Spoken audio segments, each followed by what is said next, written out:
Christmas, whether or not was invented by retail stores or Charles Dickens in 1837, it has actually become a very popular tradition that we have all come to love. But what if I told you that Christmas desserts were invented by cannibals and good old Saint Nick is actually the devil in disguise? I mean, why else does he love wearing the color red? Also, if you switch the letters around in Santa, it spells Satan, and Claus means hoof claws, so maybe this statement isn't so far-fetched. Starting us off at number 10 is the legend of the poisonous poinsettia. They are a very popular Christmas decoration because their leaves turn a bright red color when they bloom throughout their flowering period, which is November to March. It's safe to say that millions of them are sold each year, but you might think twice after I tell you about the urban legend that is linked to them. For decades now, there has been a dark myth that has people believing one poinsettia leaf can kill a human child. It has been a dire warning that goes around every Christmas, warning people not to bring these plants home if they have kids or pets.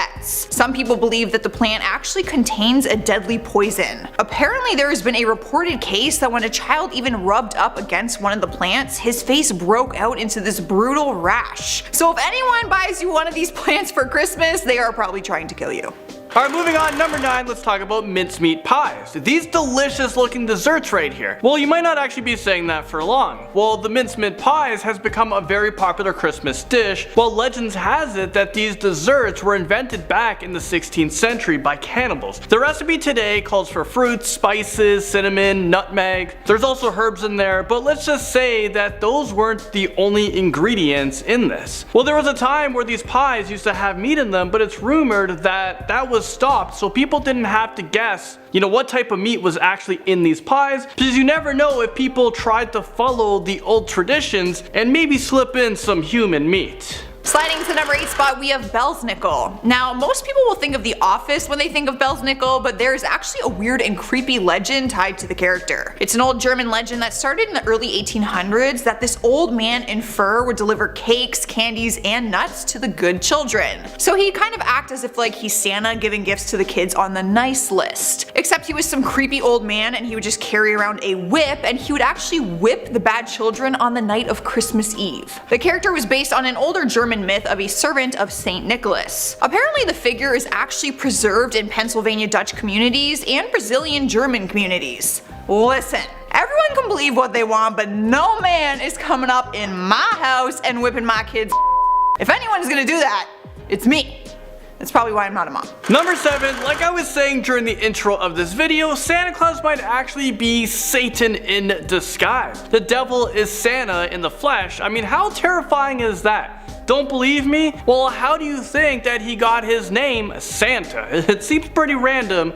Maybe it's not so random. It's just Satan rearranged. I mean, why is this man sliding down people's chimneys and breaking into people's houses? Isn't that trespassing? Santa literally has a naughty list so he can keep an eye on them. He gives naughty people useless coal just to mess with them so they feel bad about themselves. It's believed that Santa was inspired by characteristics of the devil. Number 6, Santa Claus might be very depressed, and he might be suicidal as well, and Christmas might come to an end. Santa every year has to fly around giving gifts to the nice kids. By Christmas time, he has to be as fat as possible because that's what society wants him to be, especially the kids. So Santa has to eat all day and all night, and he has to eat as many cookies as possible to train his body for Christmas time, because everyone leaves cookies for him. With all the strict rules and the same thing over and over again, Santa might be super depressed, and it's all our fault. Now, that is something hard to live with. Think about how much Santa has to go through just for our greediness. We want Santa to do it all, even the impossible. We make him eat all year round and then say, okay, now I want you to come down this chimney. Of course, it's the smallest chimney. Well, let's just hope Santa finds his happy place once again and nothing bad happens to him. Halfway through the list at number 5 is Perchta. So I didn't know that there are evil spirits that come out around Christmas time. Apparently this channel is trying to ruin the holidays for me. There's an urban legend around a dual-gendered spirit named Perchta who will either appear as a beautiful woman or a haggard crone. I'm going to refer to it as a she for this one because I'm going to pretend that it is the beautiful woman. Apparently she would visit homes throughout the 12 days of Christmas and she would determine whether they have behaved all year. You know, the classic naughty and nice list. However, there is nothing classic about hers because if they were a good kid, she would leave them a silver coin. However, if they were bad, she would slit their bellies open, remove their guts, and stuff them with straw and pebbles. that is a little bit intense. I would literally be terrified of December if this was going on every year. However, this would make a really cool scary movie. I might be onto something here. Number 4, candy canes were created to symbolize Jesus. The candy cane is in the shape of a J to stand for Jesus, and the red on the candy cane represents the blood of Christ. I mean, this is pretty intense. The cane is like wood, and wood is like the cross that Jesus was on. So candy canes aren't just symbolizing Jesus, it's actually symbolizing the moment he was nailed to the cross. If this is all true, that's pretty morbid to think about. I mean, I love candy canes and I don't think about all that stuff. But now, I'm pretty upset with this one. I think my childhood is ruined, so let's move on. Let's see what Jaws has in at number 3. Cruising into number 3 is werewolves. I know what you're thinking. What do werewolves have to do with Christmas? If they are going to be linked to any kind of holiday, it's probably going to be Halloween. But I'm here to surprise you with the news that there's a dark myth behind werewolves and Christmas Day. The urban legend goes that anyone who was born on Christmas Day would turn into a werewolf. The 1961 movie called The Curse of the Werewolf explains the legend that being born on December 25th is mocking Jesus Christ, so you must be punished. But you don't turn into like an actual werewolf, you're a human who gets possessed and turns into this like werewolf-like monster thing. So you better plan out your pregnancies and hope your baby isn't born on Christmas Day. Taking over the number 2 spot is the legend of Grýla. What's more disturbing than a lady witch eating a bunch of children for pure entertainment? Absolutely nothing. The legend originated in Iceland, and the tale goes that a giant named Grýla has the ability to sense which children have misbehaved all year round. Apparently, she keeps a record of bad children, and come Christmas time, she comes down from her mountain and kidnaps them in a sack. Then she takes them back up to her mountain and she eats them. Like literally cannibal. Eats them, the hills of ice kind of stuff. Word on the street says that she will sometimes just eat them whole, or she will turn them into a stew. She is one Christmas visitor that you do not want to see. Finally, number 1, Krampus might actually be real. Krampus is half goat, half demon creature.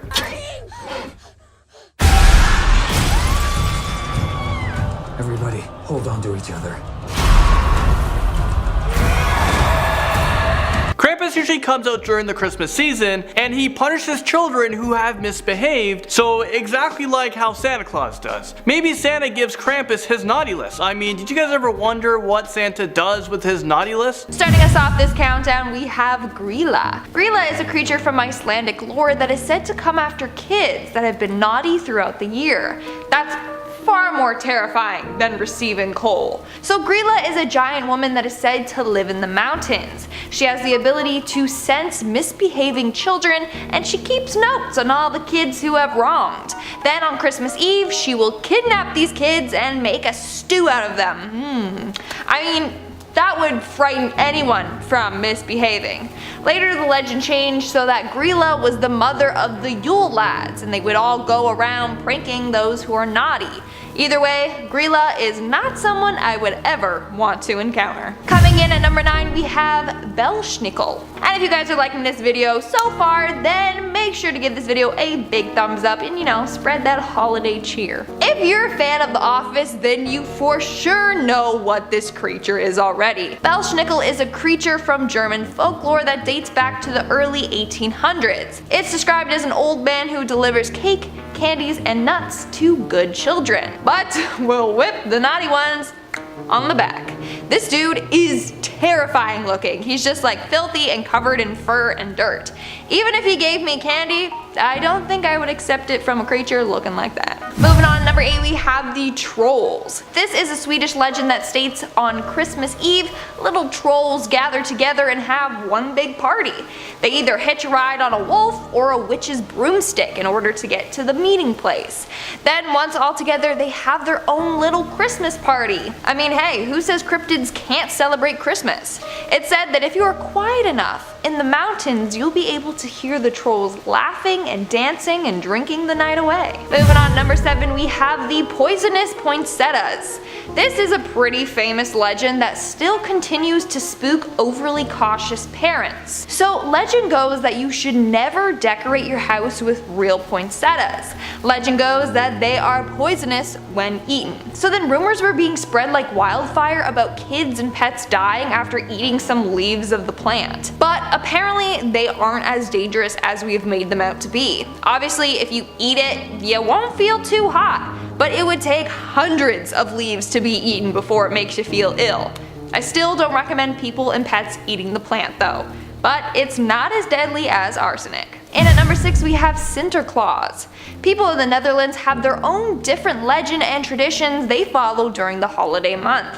So they have a different version of Santa in which he basically looks like a pope. They call him Sinterklaas. He's still got his big white beard but can be seen wearing more royal looking attire. So in the Netherlands on Christmas Eve, that's when families gather for a large meal and exchange gifts. Then at night, Sinterklaas goes from rooftop to rooftop giving good kids candy and presents. The children leave out carrots or oats in their wooden shoes for Sinterklaas and his horse. Yum, because he just loves eating that out of shoes. We're now at our 5th and halfway mark with the glass pickle. So this is a strange legend surrounding a long time tradition in Germany. So legend goes that on Christmas Eve, families in Germany hide a glass pickle ornament somewhere on their family's Christmas tree. The kids who find the glass pickle the next morning will receive an extra gift from Santa. The first adult to find it gets good luck for the whole year. The only problem being, it's just a legend, and people in Germany don't actually do this on Christmas Eve. They heard it and they're like, that's not right. So it seems like this whole thing was created by maybe someone who wanted to sell more glass ornaments for Christmas or something. Coming in at number 4 we have the talking animals. Not all of us are Eliza Thornberry and have the gift to talk to animals, okay?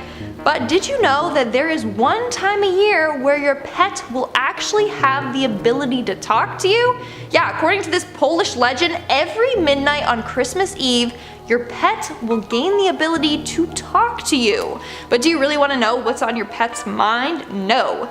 This legend has a much darker ending. It's believed that those that have heard their pets talk will then later die. Another version of the legend states that at midnight, pets will talk to each other and then plot revenge against their owners. So yeah, maybe just keep an extra eye on Fido and Mr. Whiskers on Christmas Eve. Moving on to number 3 we have Killer Claws. If you're a fan of the 90s show Tales from the Crypt, then chances are you've heard / seen this legend. But it's this legend that probably ended up inspiring that show's episode. So the legend surrounds a woman who on Christmas Eve killed her husband. While disposing of his body down a well, an emergency warning is released telling everyone to stay indoors because a patient escaped from an asylum and is on the loose, killing people while dressed up as Santa. The killer ends up coming into this woman's home and tries to kill her with an axe. The woman tries to outsmart him and the police by saying the killer Santa was the one that killed her husband, but her plan fails when her daughter ends up letting the killer into the house, being all like, "Look mom, Santa's here." Then sadly, the woman gets axed. In our second spot we have the visit from the dead. According to Scandinavian folklore, there's a legend that on Christmas Eve, the dead rise and revisit their old homes. So the living will prepare for this to happen and make their place welcoming for them. After they finish having their own party, they clean the house, leave the fire burning, have some candles out, and leave food on the table. They even will wipe all the furniture and chairs down. This is for when the dead return to their home. Then in the morning, everything is cleaned and wiped down again. If you find dirt in your house, well, it's said to prove that someone from the grave really did visit your home. Coming in at number 1, we have Chimney Claws. This is probably another urban legend that you've probably heard at some point in your life. So the story goes that on Christmas Eve, a man decided to dress up as Santa and slide down his house's chimney in order to surprise his kids. However, while making his way down the chimney, he got stuck and died of asphyxiation. Later in the night, his wife goes to light a fire in the fireplace and, well, they started to smell something quite strange. When she investigated, she saw her dead husband's face down that chimney. Yikes. Starting off this list at number 10. Do You Hear What I Hear is a classic Christmas song that you'll for sure hear walking down the aisles of the grocery store. This song has countless covers and the lyrics basically loosely tell the story of the nativity of Jesus as it is told in the Gospel of Matthew, but because of the fact that Jesus is never actually mentioned by name, it gives it slightly less of a religious feel. Also, the fact that it has repeating verses makes it an amazing choice for choirs around the holidays. holidays. So, what is hidden in the song? Well, it was written in 1962 by Gloria Shane Baker and Noel Regney, and it's honestly kind of about them being terrified of the Cuban Missile Crisis. Who would have thought? The lyrics about the star with a tail as big as a kite is actually about a missile, and the ending where they're praying for peace everywhere was a lot more literal and a lot more dark than I knew. In our number 9 spot, we have Yourself a Merry Little Christmas. Before I dive into this one, guys, please don't forget to hit that thumbs up button because it really helps us out. Have Yourself a Merry Little Christmas is a gorgeous, slow, sweet song that is really a Christmas classic. This song was originally sung by Judy Garland in 1944 for the movie Meet Me in St. Louis and was written by Hugh Martin. While listening to this song, one thing that we didn't know is how it originated. Hugh was tasked with writing this song to show the movie's family's sadness over celebrating their last Christmas in their home before having to move. The song originally featured lyrics like, "Have yourself a merry little Christmas, it may be your last," or the lyric that turned into "Hang a shining star upon the highest bough"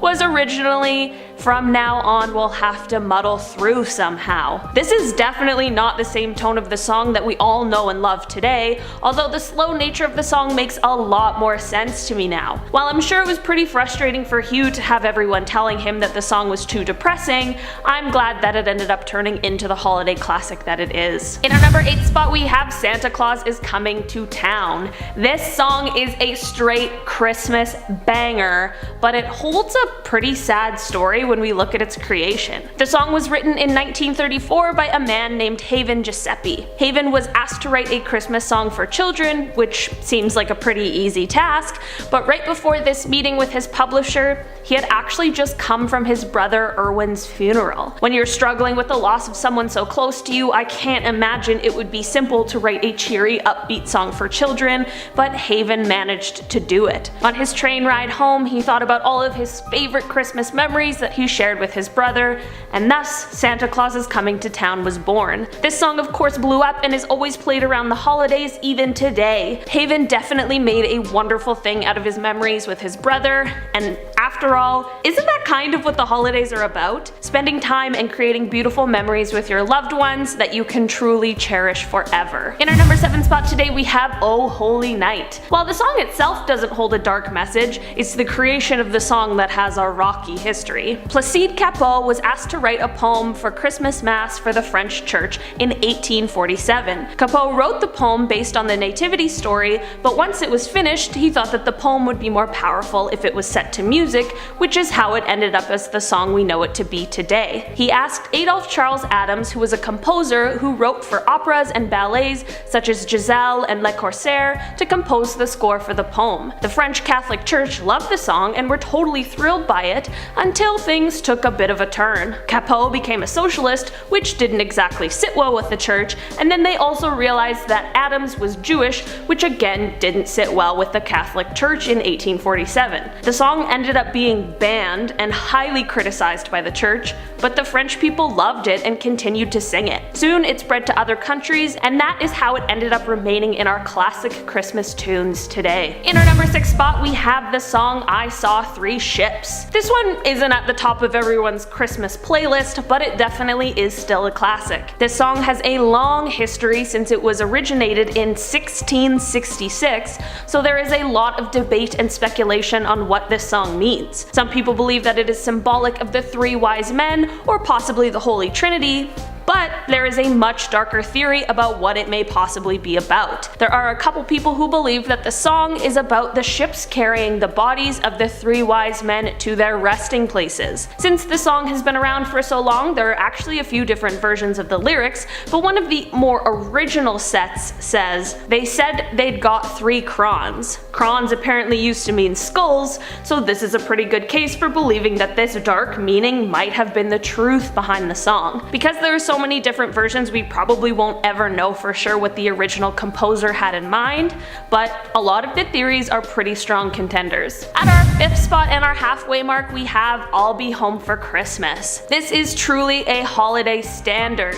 The song was written in 1943 by Kim Gannon and Walter Kent. When Bing Crosby recorded it, it landed in the top 10 and has been a popular Christmas tune ever since. This song is actually fairly quite literal in its sad message, but I never really took a moment to step back and consider the lyrics. The song is written from the perspective of a soldier who is overseas. He is writing home to his family to let them know that he'll be home for Christmas, which should be happy, but the alternate title of the song is If Only in My Dreams, which really does mean that it is unlikely that the soldier will actually be returning home for Christmas. The song was written during World War II and was meant to comfort the friends and families of the soldiers who were fighting overseas. Having a loved one missing for Christmas is never easy, but I can't imagine what it would be like to be missing a family member because they were fighting in a war. I think that the slow, melancholy feel of the song really drives home its true meaning. In our number 4 spot today, we have I Saw Mommy Kissing Santa Claus. This has always been a weird one for me.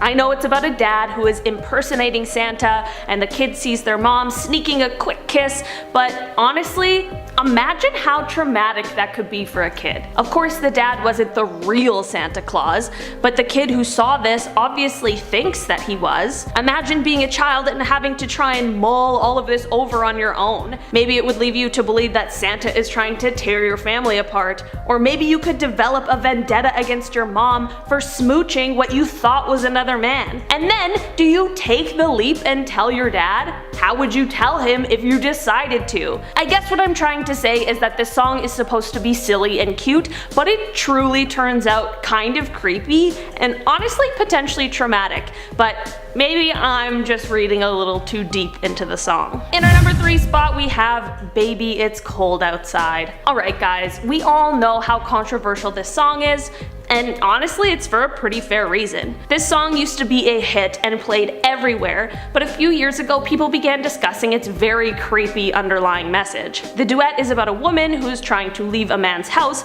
but he is really trying to coerce her into staying. Like, he's basically forcing her into staying with him, which is very menacing and also very creepy and very weird. The song has recently caught a lot of flack for promoting this kind of behavior and has actually been banned from a lot of radio stations in the last few years. I hope the song wasn't created to portray this kind of message, but I honestly can't blame the people who feel pretty uncomfortable with its content. In our number 2 spot, we have probably one of the most, if not the most, famous Christmas song ever, Jingle Bells. While the song's first verse and chorus are the most widely known, there are actually a few more verses to the song, and the second verse really takes a turn. So, in the second verse, the person who is originally riding the sleigh ends up picking up a lady named Miss Fanny Bright along the way. Then the horse pulling their sleigh accidentally crashes them into a snowbank and the two are thrown out of the sleigh. This is already pretty crazy, but then another sleigh rides past them and the person in it just laughs at them as he continues,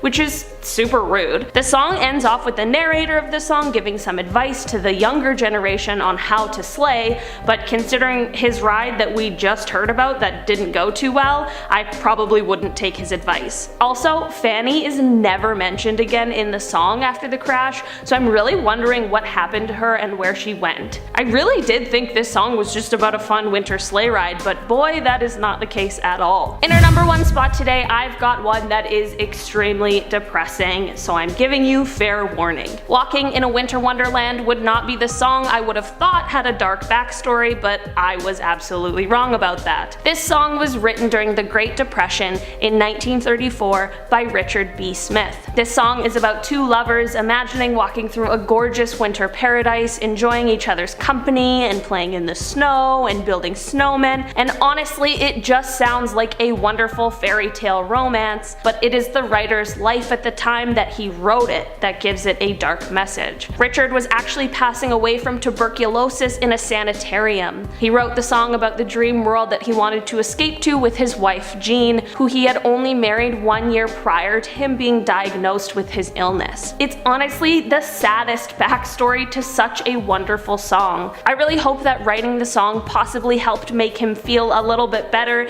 even though he was unable to to escape to this dream world that he had created. One of the most classic Christmas stories is the Charles Dickens novella, A Christmas Carol. We follow the life of Ebenezer Scrooge, who is a mean and grumpy old man, but when he gets a visit from a few ghosts of Christmas past, present, and yet to come, he learns some very valuable lessons that help him remember what is really important. One of the main hidden messages in the movie is really the fact that money doesn't buy happiness. Ebenezer was obviously a successful businessman and certainly had enough money to live a more than comfortable life, but he was still so unhappy and mean. He was even treating the people who helped him poorly and refused to help anyone else.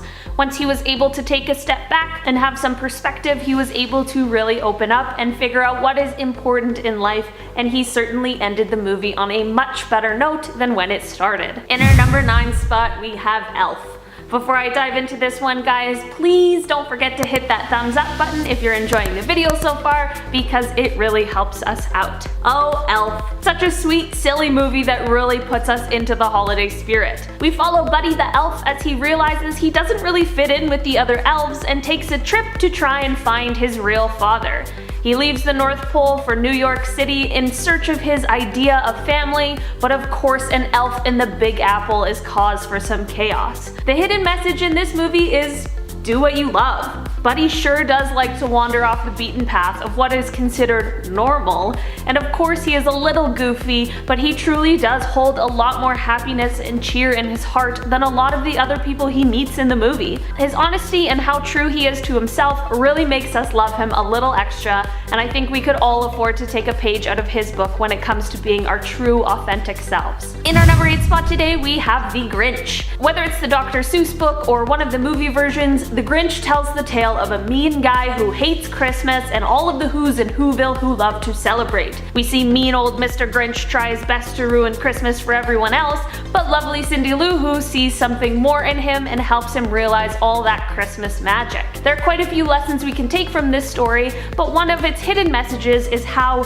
when you're feeling hurt, that doesn't mean it's okay to hurt others. The Grinch really just felt left out and isolated. And who can blame him? Everyone bullied him in school for being green, even though he couldn't help it.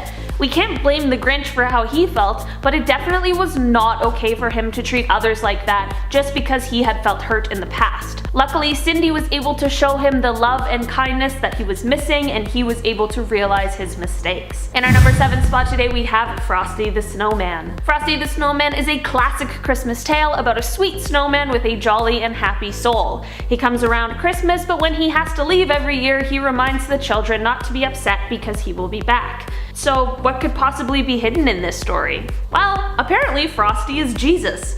I guess Frosty the Snowman is a house for the soul of Jesus to come and spend time with the children during the holiday season. Frosty was all about love, whether it was the way that he loved the children or how the children loved him, and this is meant to mimic the way that God loves the world and had sent Jesus to help it. Apparently over the years, the lyrics to the song have been made slightly less religious as to be more inclusive, but I guess this was its original meaning. In our number 6 spot, we have Rudolph the Red-Nosed Reindeer. Rudolph is a story that we have all heard countless times. The reindeer with a bright red nose who was shunned from being able to pull Santa's sleigh because of his unique quality. Well, the message in this one really is not to judge people who are different than you, because everyone really does have something to offer. Santa was very quick to judge when he first saw Rudolph, and even the other reindeers were making fun of him. Well, joke's on them, because Rudolph really turned out to be the hero. Not only did he bravely withstand all of the bullying that the others put him through, but he also uses his special talent to be able to guide Santa's sleigh throughout the dark night sky. If only people had given Rudolph a chance earlier, they would have realized his potential much sooner. In our number 5 spot today, we have The Nutcracker and the Mouse King. The Nutcracker is another truly classic holiday tale.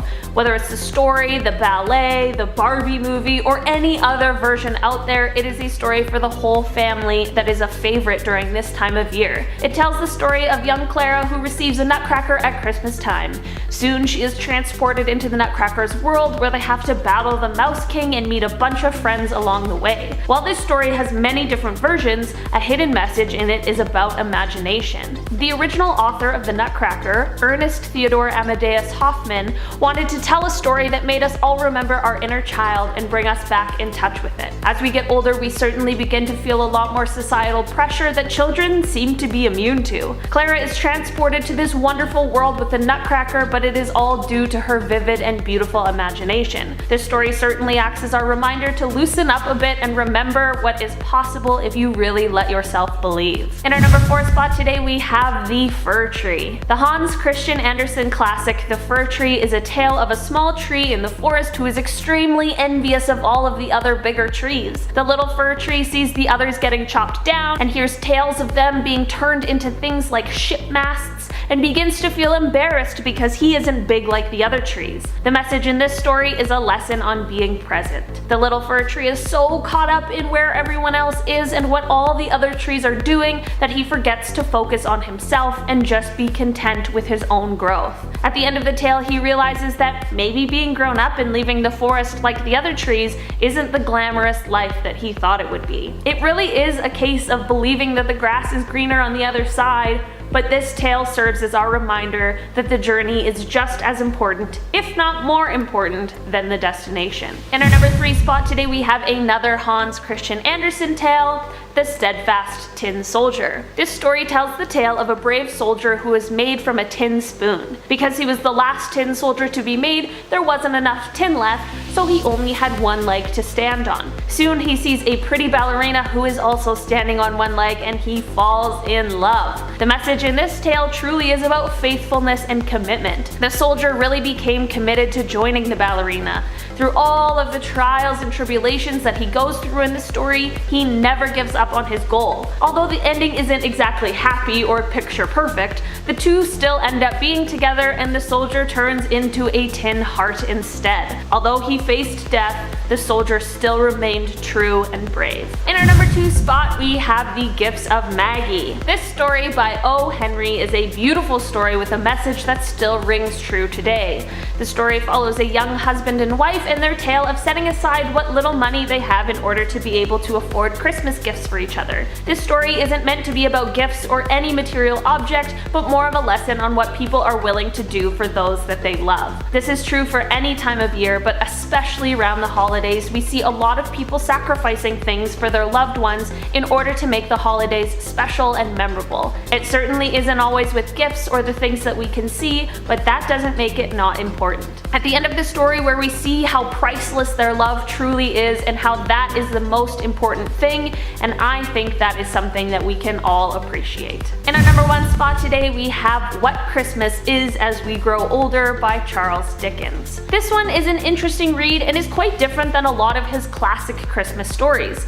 It certainly is more of an essay or a narrative than a story, but I think the lesson it provides us made it earn its spot on this list. Whether you're young or not, we're all getting older, and the older we get, the easier it is to forget what Christmas time and the holidays are all about. This story gently reminds us that Christmas is a time to be grateful, it's a time to remember, and a time to reflect. We all have memories of Christmas time, and whether positive or negative, it is really important that we take the time to reflect on these journeys that we have been through. Christmas is a time that can be used to let go of things that no longer serve us and remember all of the wonderful things we each have in our lives. Starting off this countdown, we have I'll Be Home for Christmas. When Michael Bublé covers a song, it seems pretty innocent, am I right? Maybe, but the true backstory of this song is quite disturbing. The song was written from the perspective of a World War II soldier writing a letter home. Then you realize he's not actually coming home for Christmas. He's going to be dreaming about being home with his family and celebrating as he's dodging enemy fire.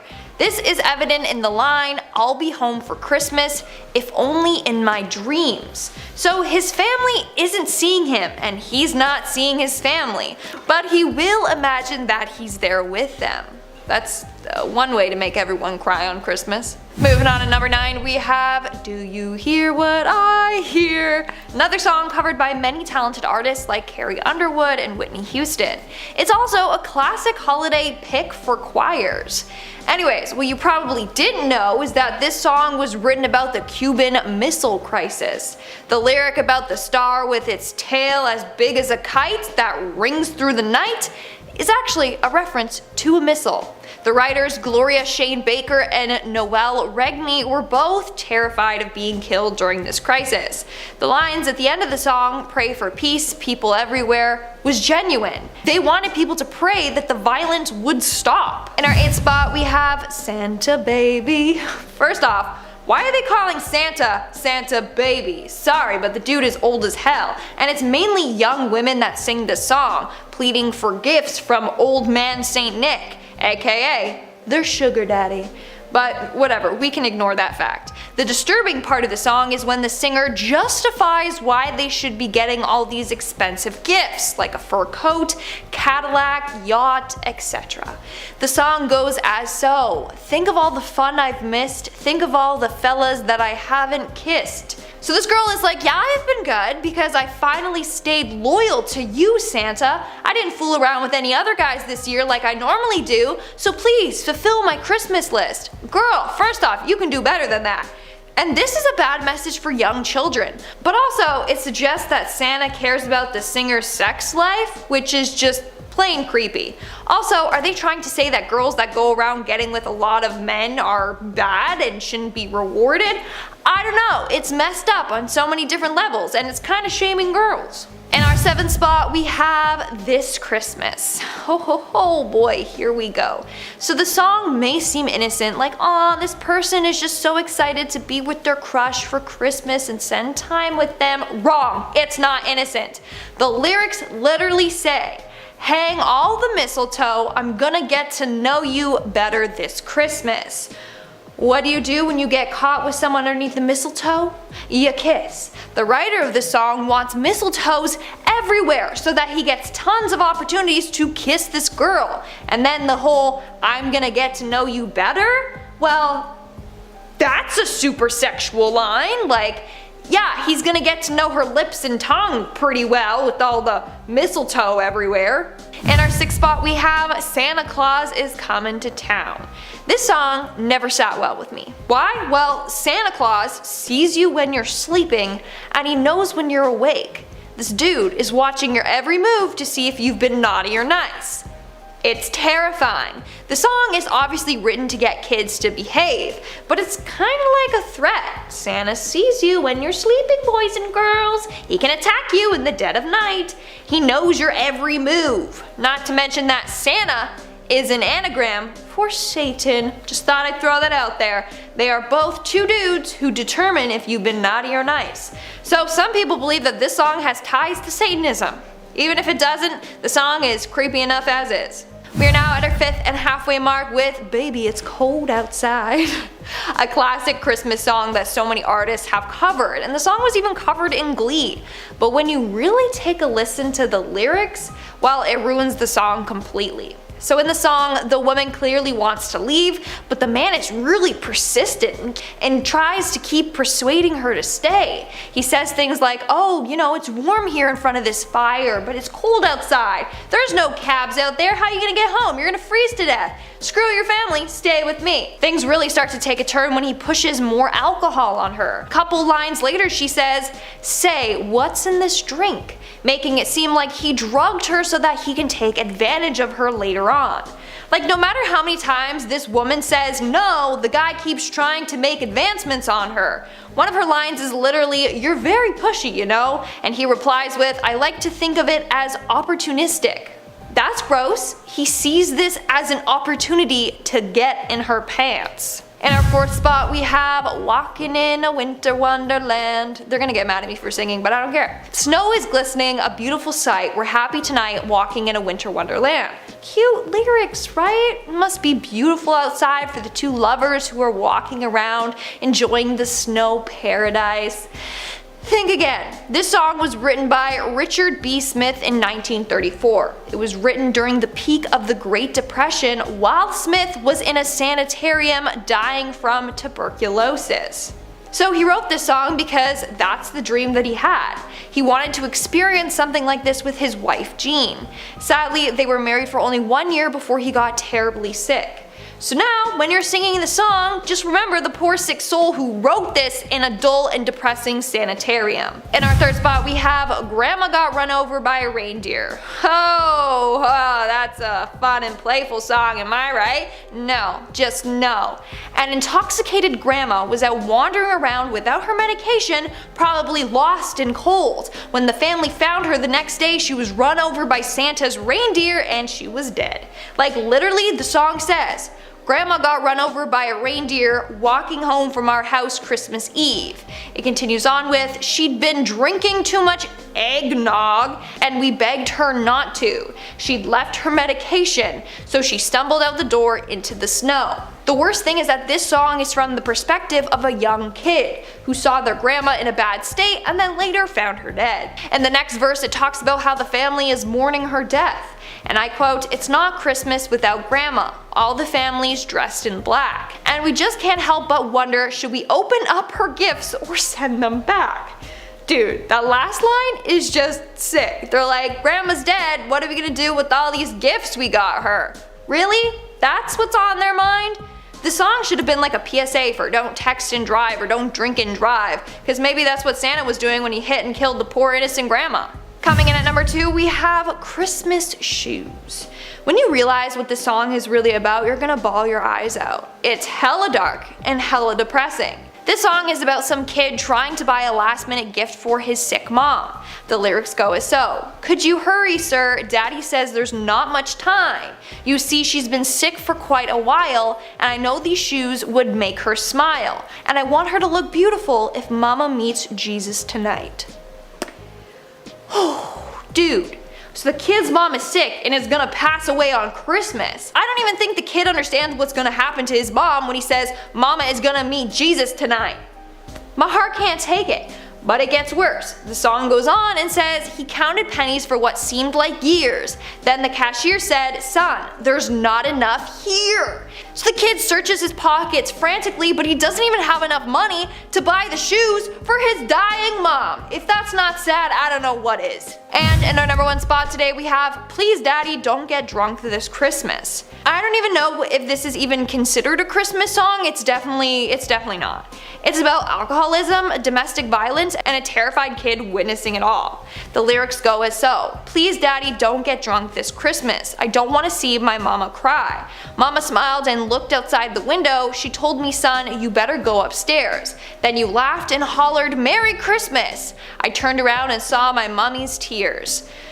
I mean, this one pretty much speaks for itself. The kid is pleading with his dad to stop drinking so they can have a normal Christmas for once, and not one that's filled with yelling, fighting, and crying. Starting off this list at number 10, we have a story called The Naughty List. One night, a boy named Eddie awoke to the sound of footsteps. He went downstairs to check it out and saw a man dressed in red and white with a hat and a white beard and a big round belly, and thought to himself, did I just catch Santa? As he got closer, he felt like something was off about the jolly old Saint Nick he knew so much about. When this fake Santa turned around and saw Eddie, he told him to run back up to bed or else he would end up on the naughty list. Eddie headed toward the stairs to head back to bed, but ended up sticking around and peeking around the corner to spy on Santa and see what he could see. Eddie watched him head towards the fireplace to head up the chimney, but all of a sudden Eddie saw green flames that knocked the Santa back onto the ground. Suddenly, a creature began to crawl out of the fireplace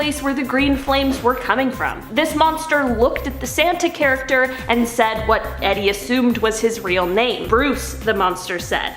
Bruce replied that he had done his job. He said he had just gone to 10,000 houses like the monster asked him to do. The monster replied that one of the rules was to not let a human child see you, which Eddie realized was him. Bruce asked for a second chance, but the monster refused. Eddie closed his eyes because he was scared of what was to come next. Eddie heard a loud crunch that was followed by a few more crunches and then a snapping sound. As Eddie opened his eyes, he saw the monster looking right at him with red and white pants hanging out of his mouth. He ate Santa! Well, not the real Santa, of course. Coming in at number 9, we have the Grither. What else is up north with St. Nick and all the elves? You think with all the magic up there would have to be something else that might not be as nice. Well, that is where the Grither lives. He's big and bad and will come to your home if you do one thing wrong. See, the Grither is an ugly beast that lives in a cave. It's said that his cave is the coldest and dampest place in the whole world. Not where I would build my first home, but the Grither doesn't seem to be bothered by his living situation. He's as tall as a tree and has long, thick arms and fists big enough that they could wrap around your head. His skin is see-through. You can see all the horrible veins that are plastered throughout his body. Blue and red span all the way through his should-be corpse, but still,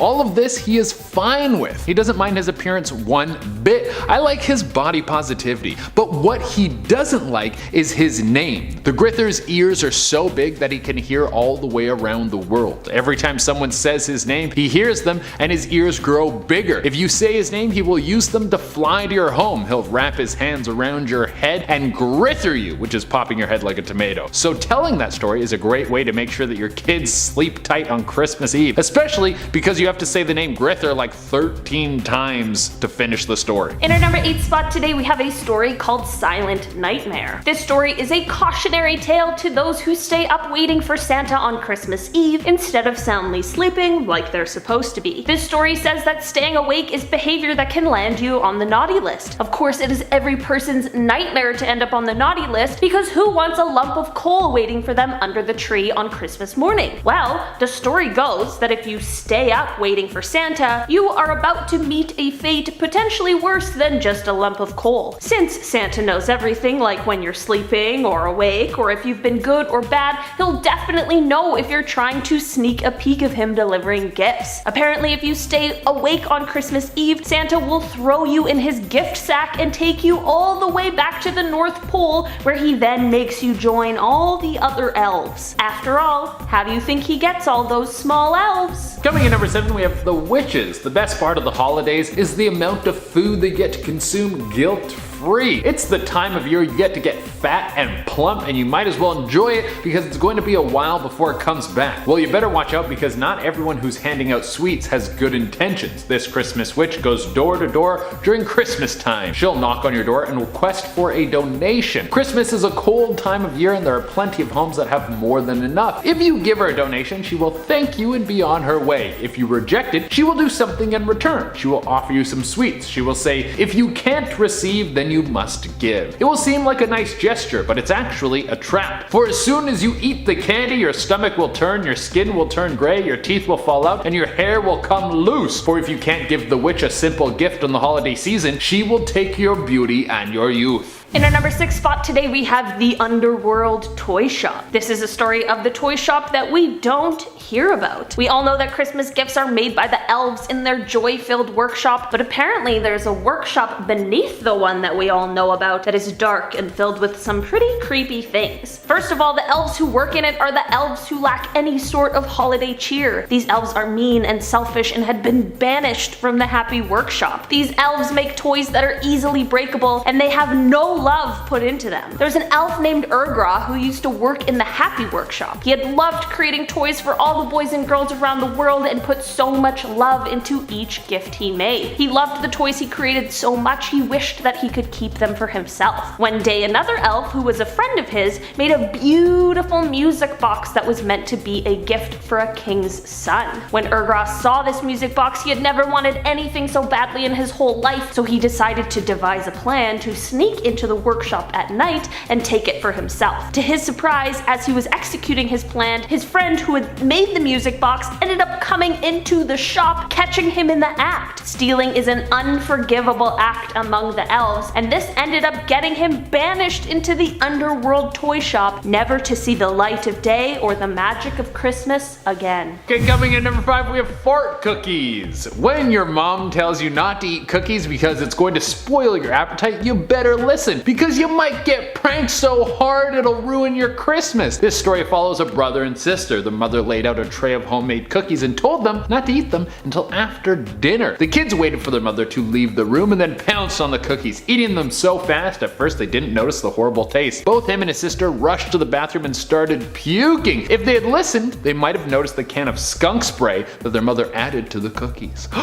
In our number 4 spot today, we have Christmas Eve Hollering. This story takes place on Christmas Eve at the Willinger family cabin. John and Elizabeth Willinger have always had the best parties in town, and they always took place at their cabin. This Christmas Eve, they were of course having a Christmas party, and John was in the middle of telling a story when the entire party heard John's hunting dogs outside just suddenly start barking like crazy. John went to go and scope out what was happening out there, but his grown son Charlie volunteered to go in his place. Charlie got his coat and his boots and headed out into the night, and the entire party sat in silence waiting for him to return. After 10 minutes of waiting in the quiet, everyone in the party heard Charlie screaming outside, and they all ran out to help. When they got outside, they saw all the hunting dogs huddled up together, clearly terrified. They followed Charlie's footprints in the snow in hopes that it would lead to him, and the screaming continued. Charlie was screaming, "Help! They've got me!" and everyone was frantically searching. Eventually, Charlie's screams began to grow fainter, but they were clearly coming from above, spiraling into the night sky. Coming in number 3, we have the bad elf. There was an elf who didn't want to work. He hated his job, but he couldn't quit. I mean, you're an elf working the North Pole. What do you do when you don't want to be a toy maker? Update your resume and start shopping it around with the polar bears? Nah, I think you're just gonna work. But it was more than just him hating his job. He hated Santa. He hated Christmas. He hated everything to do with the holiday season, so he wanted to bring the whole thing down. He started to make bad toys and didn't tell anyone. But they weren't just broken, they were traps, and even Santa didn't know, which is really bad as an employer. I mean, you're on top, you're the boss of the whole empire. If things go wrong, then you're the one who's going to take the heat. Oh, and did things ever go wrong? The toys made it to all the kids, and millions of kids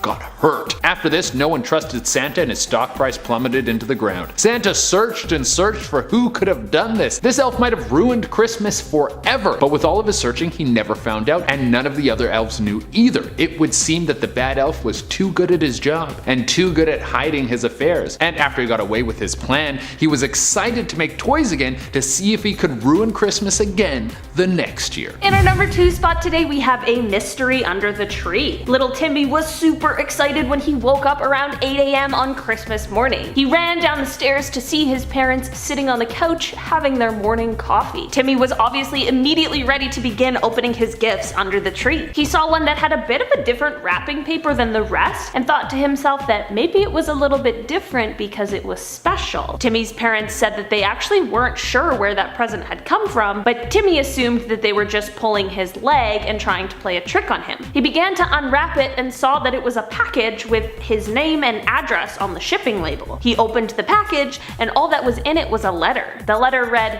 "Dear Timothy Pines, I watch you while you're sleeping. I know when you're awake. Go to sleep tonight, Timmy, and please do not wake for your own sake. Happy holidays. SC." Who the heck dropped this note off? Because it could not have been the real Santa. And what the heck did they mean? What is gonna happen to Timmy? And coming in the number 1 spot, we have Hands Trapped. There are a lot of cultures around the world that have their version of a bad Santa. Like there's Krampus for some, there's the Grinch for other, or there's Billy Bob Thornton for the real ones. What do you want? What are you doing? God damn it! But for the French, they have Hans Trapp. This dude is insane. It's an old story from peasanty times. The story goes that this dude was super rich and got all of his wealth from worshipping Satan. Whoa, that is an intense way to start a Christmas story. Well, from all of this hell power, he kept getting richer and richer. But the church caught wind of his unholy ways, and then they went and took all of his land, money, and possessions. So this forced the crazy Satan man to move into the woods and hide away from everyone. Well, when he was then tucked away in the woods, he went crazy and he tried to kill and eat a young shepherd, but got hit by lightning from God because God wanted to stop it. What on earth does this have to do with Christmas? Well, now apparently this guy follows around Santa on Christmas and beats naughty children with a stick. French people would tell their kids the story of Hans Trapp as a reminder that you better be nice or a cannibal would come to your house and whip you so many times you wouldn't be able to sit for a week. Yeah, that sounds nice. And number 10, we have Belsnickel. What if I read them all out like I was Borat? Hey, Belsnickel. That would be good. You guys would like that? I bet you didn't know this, but Santa used to have a sidekick. Belsnickel used to be the Robin to Santa's Batman. The two would travel around the world to give candies and presents to kids. He sounds like a good guy. Why would he be on this list? Well, Belsnickel had his own way of doing business. Firstly, in the legend of Belsnickel, this guy wouldn't wear a nice red suit and sleigh bells. No, he would wear worn down rags. This is a terrible choice because it's so cold out on Christmas. You should choose something that is more appropriate for the weather. And also, you only work one day a year, dude. You couldn't find something nice to wear on that one day you have to go out? He also would wear a mask with a long tongue so people couldn't figure out who he was. This guy wasn't in it for the fame. Probably the scariest part about him is he would carry a long wooden stick that he would use to beat kids who've been bad. God, he really wanted to take the parenting to a new level. He's like, you guys aren't gonna do it properly, so I'm gonna do it for you. At number 9, we have tomate. I'm having fun. Believe it or not, Christmas isn't just a big deal in North America, it's all over the world. Each region that celebrates Christmas has their own urban legends to go along with it. In Sweden, they have tomate. This is a magical fairy or sprite who goes around and visits people on Christmas Eve to leave them gifts and just hang out. The tomate is supposed to be a symbol of a good winter harvest and a safeguard for all the animals on the farm. His actual form is unknown, but he usually appears to human as a short gnome little dude with a long beard and he's old and stuff. On Christmas Eve, it would be tradition to leave a bowl of porridge out for tomate. If you forgot to do this, he would curse your land by killing all your crops and livestock. All over some porridge? Dude, chill, like I've had porridge. It sucks. It's no reason to go berserk and ruin someone's livelihood.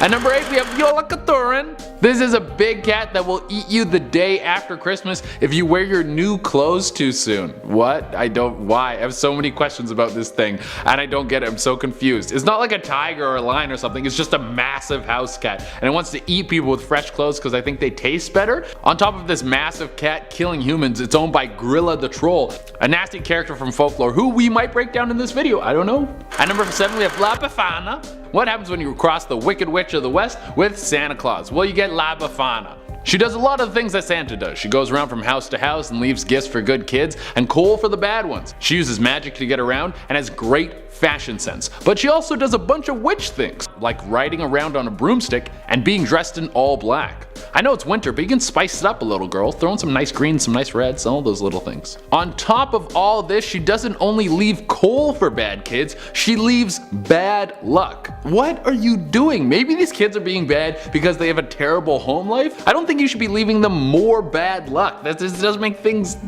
any better. Just maybe help them out. The coal's enough. At number 6, we have Elf on a Shelf. I never had one of these in my house when I was a kid, and I'm happy because I hate these little things. Elf on a Shelf is an American tradition where you put a little elf on a shelf and he spies on the kids in the house and then tells Santa if they're being naughty or nice. This guy is a snitch. He spends all his time being a rat. Don't trust this little elf, man. Apparently, if a child touches them, they lose their magical powers. So don't forget, in the relationship with you and the elf, you have the power. If you see this little dude spying on you, then let him know if he doesn't go back and tell Santa you've been good, you'll take his powers away.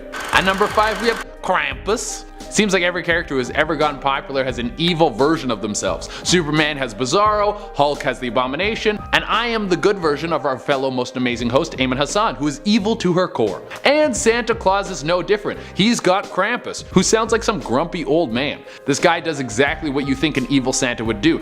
He tortures kids who are on the naughty list, which seems like a bit harsh. Do you think they had a pitch meeting where this guy was like, I know you do the whole coal in the stocking thing, but what about we torture them to death? And Santa was like, man, can you get that dude with the stick back in here? This guy is like, oh, this is so over the top. You're too much, buddy. We'll beat him. We're not gonna torture him to death. My God. Krampus has a demonic body, kind of looks like a goat man thing.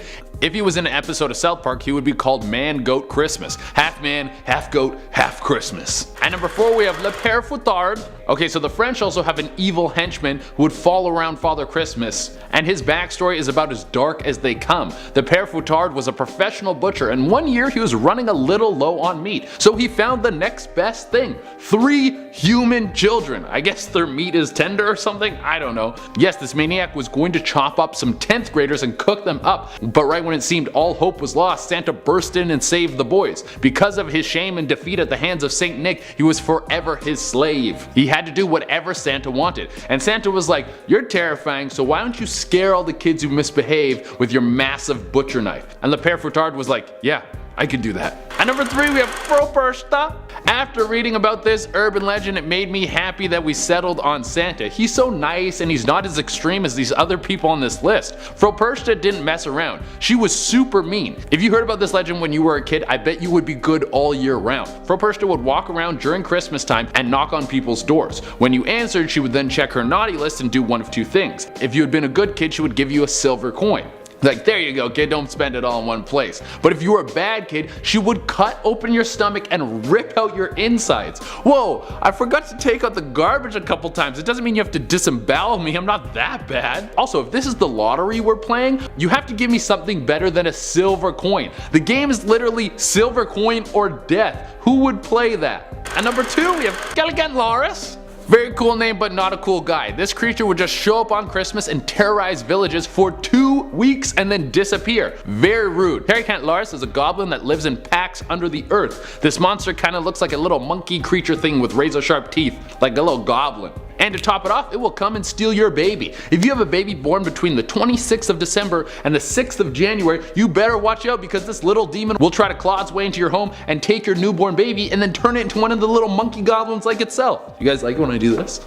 Remember those commercials that were like Lego my ego? This is like that, but you would be crying because a monster stole your baby. And for the number 1 spot, we have Grilla. Legend of Grilla stretches all the way back before Christmas, but Christmas wrapped her up in another way to scare the hell out of kids. Holy poop your pants, she is scary. So remember that creepy cat we talked about earlier? Well, this is her owner. She's a troll that lives in the mountains, and she's a giant, and she comes down during Christmas, and she will come right into town and steal kids. There's not even a naughty or nice thing about it. She just starts grabbing kids and putting them into a sack. She doesn't even care. She doesn't care who you are, she's just hungry. She's like every college kid who's scarfing down ramen trying to stay alive until they finish their exams. If you're one of the unlucky bunch who gets stolen and taken back to her lair, don't be worried about her grinding your bones to make her bread or baking you into a cake. She's gonna eat you whole. She's gonna suck your whole body down like the Sarlacc pit and you're gonna be digested slowly. Very slowly. And we're starting off with a Gryla. Gryla is an old Icelandic myth about a giantess who's not your typical grandma. She's a bit of a nightmare, literally. She lives up in the mountains and has a taste for human flesh, especially if you've been misbehaving. And even worse, she's got a whole family. Legend has it she's been married 3 times, and her 13 sons, known as the Yule Lads, are real pieces of work too. But if you're lazy, disobedient, or just plain unlucky, you might end up on Gryla's menu. She stuffs her victims in a sack and takes them back to her cave where she cooks them in a large pot. Then you have her sons who come down from the mountains one by one in the 13 nights leading up to Christmas, mostly to play pranks on people. Each lad has his own thing, like stealing leftovers, slamming doors, or just being plain annoying. They're not quite as evil as their mom, just mischievous. Gryla's been around in Icelandic folklore for ages, used by parents as a way to keep their younger ones in check during the holiday season. And if you want to give yourself a gift this holiday season, why not subscribe to our channel? We have tons of videos coming your way on the daily, and most importantly,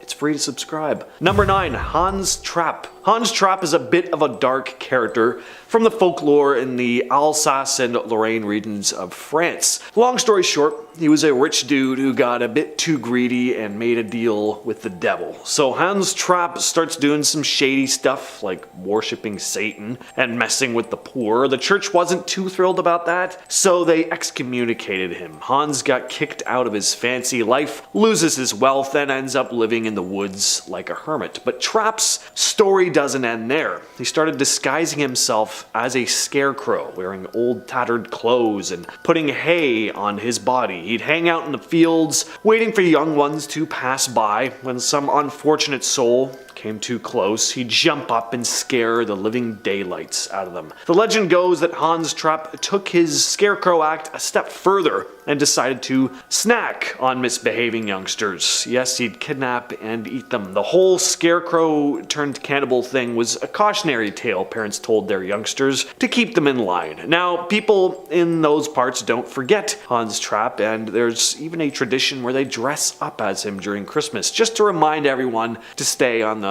straight and narrow. And at number 8, we have Kalakidzaros. Kalakidzaros are these creatures that live underground. and for most of the year they're stuck there, trying to saw down the world tree. Weird, I know. The thing is, they believe that once they manage to cut it down, the whole world will collapse and then they can take over. These creatures, during the 12 days of Christmas, are let loose on the surface, and they don't come out to spread cheer. Instead, they go out causing chaos, playing pranks, and generally being pains in the neck. Now, luckily, they forget what they're doing when the sun comes up, but every night they start their mischief all over again. People in Greece came up with some ways to keep these creatures busy and away from causing too much trouble. One trick is to burn a Yule log for the entire 12 days. Apparently, the light messes with their heads, and they forget their task. Another tactic is hanging a pig jawbone by the door, because Kalikanzaros are scared of pigs.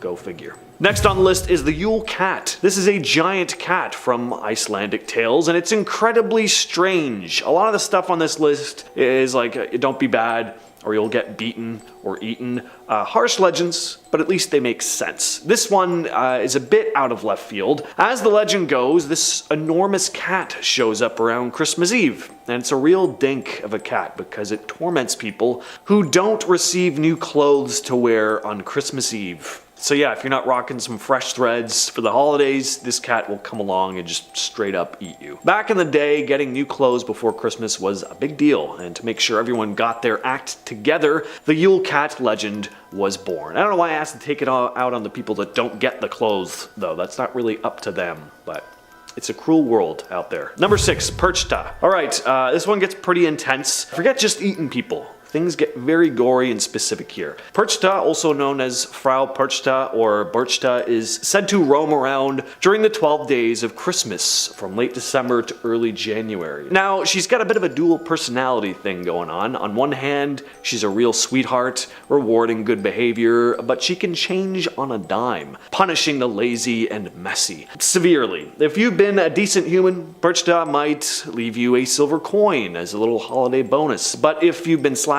off, especially when it comes to household chores, just watch out. She's known for being a bit of a cleanliness freak, and if she catches wind of your messy ways, she might just decide to slice open your stomach, pull out your guts, and stuff you with straw or garbage. To say that punishment is a tad unhinged would be an understatement. At our number 5 spot, we have Knecht Ruprecht. This is a figure from German folklore who hangs out with St. Nicholas during Christmas. He's kind of like his disciplinary sidekick. Knecht Ruprecht translates to farmhand Rupert in English, and his job is to assist St. Nicholas in figuring out who's been naughty or nice. So while St. Nick is all about the rewards for the good ones, his buddy handles the not so nice list. They're kind of like a good cop, bad cop duo. Knecht Ruprecht shows up in some towns dressed in tattered clothes, carrying a bag of ashes and a switch. Yes, a switch, not the electric kind. He dishes out punishment to youngsters who haven't been on their best behavior. Some versions of the story say that Knecht Ruprecht gives his victims a chance to redeem themselves. He might ask if they know their prayers or if they've been doing their chores. If the answer is good, they might get some treats. If not, they could end up with a spanking. In some places, the tradition of Knecht Ruprecht has evolved into a more festive and less scary character, with people dressing up as him during Christmas parades or celebrations, but the core idea remains. He's the one you don't want to meet if you've been slacking on the good behavior front. Next up, we have the Christmas Witch. This is another character from European folklore.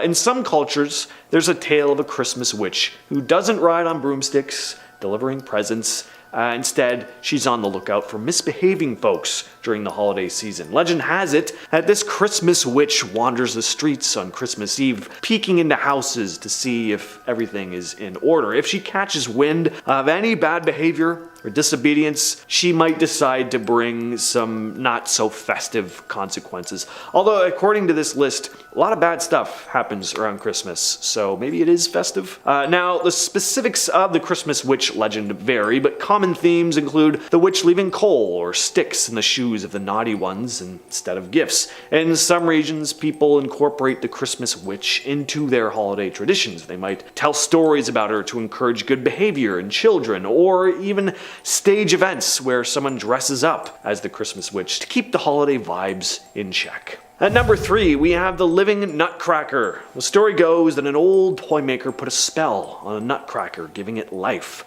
Not Pinocchio style, but enough to make it move around when no one's looking. Imagine waking up in the middle of the night and seeing a wooden nutcracker roaming around your house. According to the tale, it supposedly has a mission as well, to protect something valuable hidden in your house. As for what that thing is, different versions of the tale vary. So right now this all sounds pretty good, but the nutcracker isn't always friendly. Some versions say it's got a temper, especially if it thinks you're a threat to whatever it's guarding. So you go to grab a midnight snack and suddenly you're face to face with an angry wooden soldier with a nut-crushing jaw. Alright, here's one you've probably all heard of, but it had to make the list. It's Krampus, everybody. While St. Nicholas is busy rewarding the good kids, Krampus is out there dealing with the naughty ones. He's a horned, hairy creature with a long, pointed tongue and a bag or basket on his back. And that bag, well, it's not for carrying presents.